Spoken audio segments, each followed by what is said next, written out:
So this question deals with finding the average force acting on a bullet as it travels down the barrel of a rifle. And we're given the mass of the bullet and the final velocity the bullet reaches. Well, there's two different approaches we could take, at least.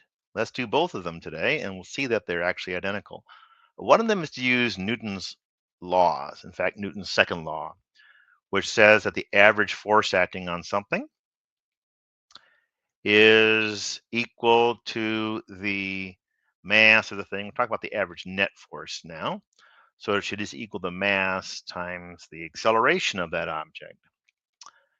And we are told, though, by the way, that it is a constant acceleration. So we can use our formulas for constant acceleration, one of which says that the final velocity of something is equal to its initial velocity plus the acceleration of the thing times the time over which it is accelerating.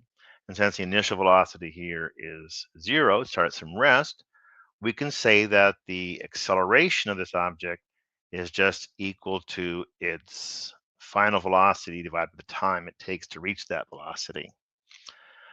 In that case, then we can plug this acceleration into the Newton's second law up there, and that gives us that the average net force is going to equal the mass times the final velocity achieved divided by the time it took for it to reach that velocity.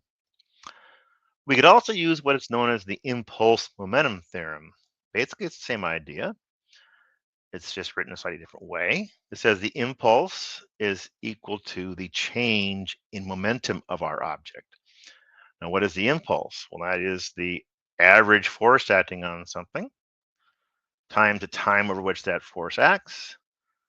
And that is just equal to the change momentum, which is the final momentum it's going to have, which will be its mass times its final velocity, minus the initial momentum, which will be 0, since it starts at rest again. So therefore, we can say that the average force is equal to its mass times its final velocity divided by the time. Now, we're given those three quantities on the right-hand side, so we just need to plug those in. For the mass, we should plug in, we're given as 27.8 grams. We need to move the decimal point 3 places and write that as 0.0278 kilograms. And we are told the final velocity is 746 meters per second. And we're told the time interval, when expressed in just seconds, is 0.00265 seconds.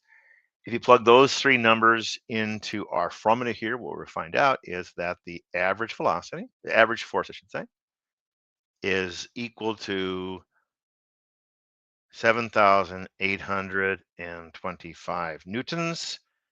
We should round that off to 3 significant digits, perhaps, so we could round that off to 7,830 newtons, and that would be our answer. And there you go.